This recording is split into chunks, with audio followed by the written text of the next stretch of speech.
안녕하십니까. 문털란TV입니다. 자, 조국 신당이 등장한 이후로 민주당이 지금 이제 골머리를 앓고 있습니다. 최근 들어서 나타나는 여러 여론조사에서 자, 조국 신당이 그 비례정당 이 항목에서 이런 그 지지 수치를 좀 보이고 있기 때문입니다. 그런데 자, 조국은 뭐라고 얘기합니까? 외연이 확장되는 것이다. 라는 식으로 얘기를 하지만 실제 나타나는 상황을 보면 그렇지 않습니다. 외연이 확장이 되려면 자, 민주당의 지지도는 그대로 가면서 조국 신당의 지지도가 나타나야 되는데 그게 아니고 조국 신당이 예를 들어서 이렇게 뭐 21%나 이렇게 나타났어요. 연합뉴스 여론조사 보면은 자, 이 국민의힘의 비례정당은 28% 비례정당 지지도에서 근데 지금 보면 조국 신당이 13%가 나오니까 민주당 계열은 14%로 뚝 떨어집니다. 이거 합치면 27%죠. 그래서 이런 걸 봤을 때 조국이 말한 무슨 좌파 진영이 외연이 확장된다 라는 것은 사실과 다르다는 걸 보여주고 있습니다. 여기 보면 더 황당합니다. 국민의 미래는 34%가 나오는데 조국 신당은 22%꽤 높게 나오는데 보면 자, 민주당 계열의 이 비례정당 불과 8%입니다.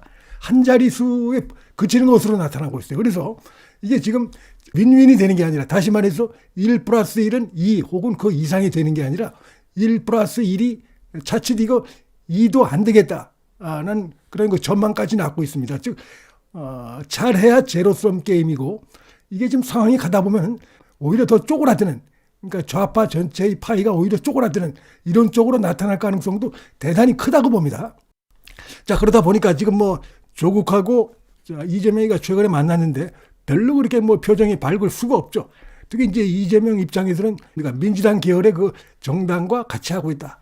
이런 식으로 이제 얘기를 하면서 다소 좀 애매모호하죠. 이게 지금 왜냐하면 또 지역구에서는 조국 지지자들의 그 지지를 좀 얻어야 되니까 대놓고 조국 당에 대해서는 찍지 마라. 우리가 연대하고 있는 협력하고 있는 비례정당은 이거다라고 얘기하기도 어렵죠. 그러나 속은 아마 굉장히 복잡할 겁니다.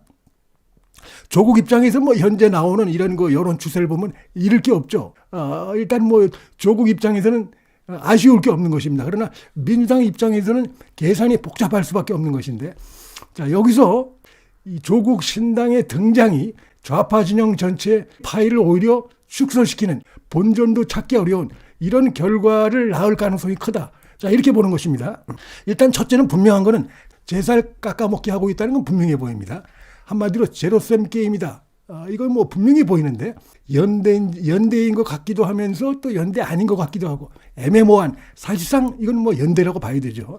이렇게 둘이 만나서 이런 거 사진을 찍고 이 자체가 국민들이 볼 때는 이들이 연대했다 이렇게 보는 것은 당연한 것입니다. 연대하지 않았을 경우에 파이가 단순 합쳐진 것보다도 오히려 쪼그라들 가능성이 있다고 보는 것은 첫째 2030이 이탈할 가능성이 있다는 것입니다.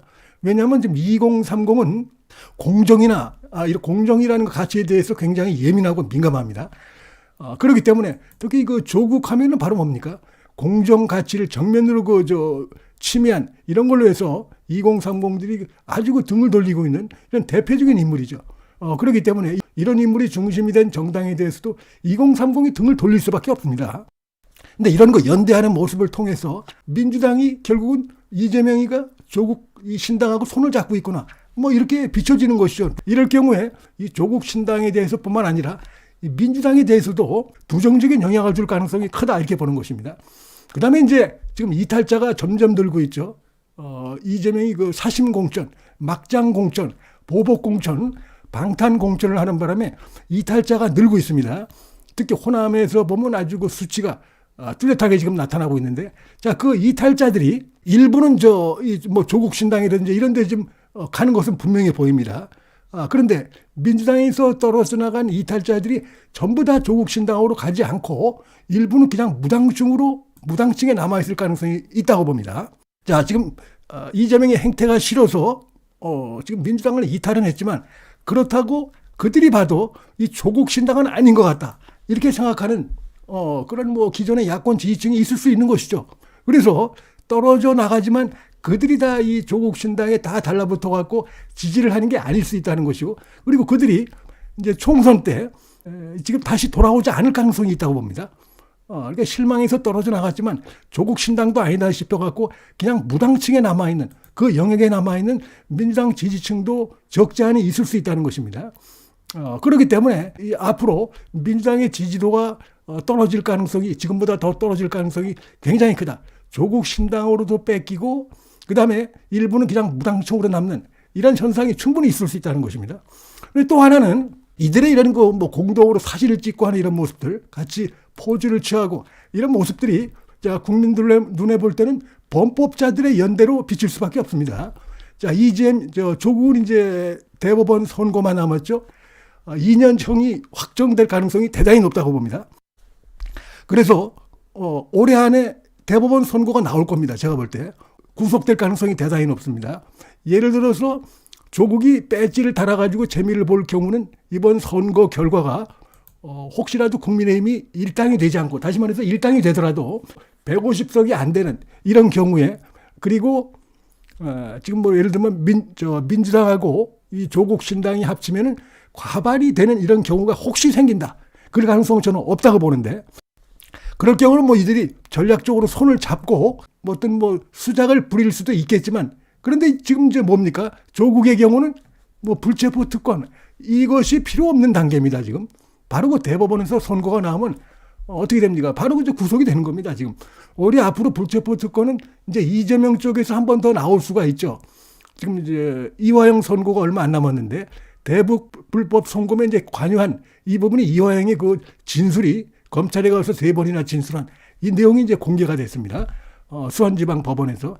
그래서 만약에 지금 말씀드린 대로 뭐 그런 식의 총선 결과가 나온다고 하면은 이재명이 SOS를 청할 수 있겠지만 그러나 지금 그 여론조사 이 추이를 보면은 국민의힘이 일당이 될 가능성은 뭐 상당히 높고 그다음에 150석 이상을 즉 과반을 차지할 가능성이 높은데 그렇게 되면 이들이 특별히 뭐 어떤 연대할 이럴 필요성도 없는 것이죠. 그런 상황이기 때문에 자 이제 이렇게 이게 범법자들의 연대로 유권자들로부터 특히 이제 이 중도층으로부터 이제 인식이 되면은 중도층이 등을 돌릴 가능성이 클 수밖에 없는 것입니다. 그렇기 때문에 이번 총선에서 지역구 심판에서 민주당에게 상당히 치명타가 될 수 있죠. 중도층이 등을 돌린다. 지금 이제 그런 양상이 나타나고 있습니다. 워낙 그 이재명이 이 공천에서 죽었으니까 적지 않은 중도층이 민주당을 떠나서 좀 한동훈이나 국민의힘을 지지하는 양상들이 지금 여론조사로 잡히고 있어요. 그런데 이렇게 조국하고 이재명 둘 다 이 범법자들이죠. 하나는 뭐 2년형, 여기는 2년형이 거의 확정됐다가 보고 이재명도 중장기형이 뭐 불가피합니다.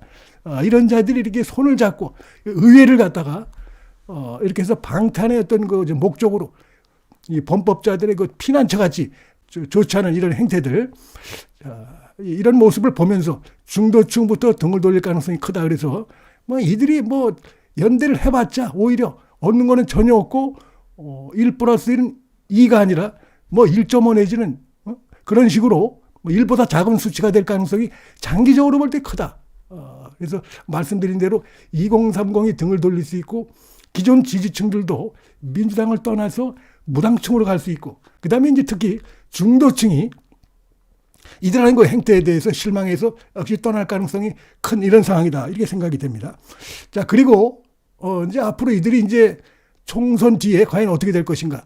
이재명과 조국이 현재로 봐서는 조국이 이제 의석수를 조금 확보할 것 같은데 총선 후에 우린 같이 힘을 합칠 것이다. 좌파 진영에서 얘기를 하면서 지역구는 민주당을 찍고 그다음에 비례는 조국을 찍어야 된다라고 이제 그들이 어떤 희망사항을 이렇게 좌파 일각에서 얘기를 하고 있고 민주당도 그런 얘기를 하고 있는데 지금 실제로 과연 그러면 끝난 다음에 이들이 민주당과 조국 신당이 힘을 합칠 수 있을 것인가? 저는 그것도 상당히 어려울 거로 봅니다. 여러 가지 이유가 있는데 어떤 효용성, 필요성이 그때 가서 생기지 않을 것으로 본다 이런 얘기입니다. 예를 들어서 국민의힘이 일당을 하고 과반을 차지하게 되면 이들이 뭐 합치거나 자시고 할 효용성이 더 떨어지는 것이죠. 그 다음에 지금 이제 이 조국 지지자들이 반대할 가능성이 있다고 봅니다. 예를 들면 이재명이 과거에 그 민주당 대선 후보로 나와가지고 조국에 대해서 뭐 자기가 대신 사겠다면서 자 조국에 대해서 비판하고 이런 그 스탠스를 취했어요. 이재명은 지금까지 그 뭐 그런 식의 스탠스입니다. 그렇기 때문에 거기에 대해서 이 조국 지지자들이 이재명에 대해서 좋지 않은 감정을 가질 가능성이 대단히 높기 때문에 총선 끝난 뒤에 합치는 거, 민주당과 합치는 거에 대해서 반대할 가능성이 있다고 봅니다. 범죄 혐의를 봐도 조국보다 이재명이 훨씬 더 심각하다, 이런 얘기도 할 수가 있는 것이고, 반대로 이재명은 또 이재명 입장에서 조국이랑 합치는 거에 대해서 또 이재명이가 반대할 수도 있죠. 왜냐하면 이제 총선에서 패배하고 당의 이제 의석수가 쪼그라들고 이런 상태에서 그렇지 않아도 내부에서 어떤 크고 작은 반발이 있을 수가 있는데, 만약에 조국이 이렇게 해서 딱 해서 들어와가지고 있으면 정적이 더 늘어나는 것이죠. 그렇지 않아도 좀 정적을 제기하기 위해서 욕을 먹어가면서 민주당 지지율을 뚝뚝 떨어뜨려가면서 이 막장 공천을 했는데, 그런 거 이재명이가 자기가 봐도 좀 껄끄러운 이런 거, 그다음에 이제 친문계가 확 쏠릴 수도 있죠. 이 조국한테. 그래서 지금 보면 이제 친문계가 많이 빠져나가서 조국을 지지한다는 이런 해석을 낳고 있는 현재 수치입니다. 흐름이. 그렇기 때문에 친문계를 한 쳐내고 이제 자기 당으로 좀 만들겠다고 해서 이런 공천을 한 상황에서 다시 끌어들여가지고 합당을 한다. 제가 볼 때 그건 그렇지 않을 가능성이 크다고 봅니다. 그래서 조국 신당 자체가 지금 완전히 대한민국 정치에서 12극이 엇갈리는 이런 양상인데, 그러나 하여튼 2030 이탈한 일부 지지자들, 그다음에 무엇보다 중도층, 이들의 어떤 등돌림, 그들의 외면으로 인해서 전체적으로 이들의 파이는 크게 줄어들 가능성이 크다. 이런 말씀을 좀 드리겠습니다. 문틀란 TV 여기서 마치겠습니다. 시청해 주셔서 감사합니다.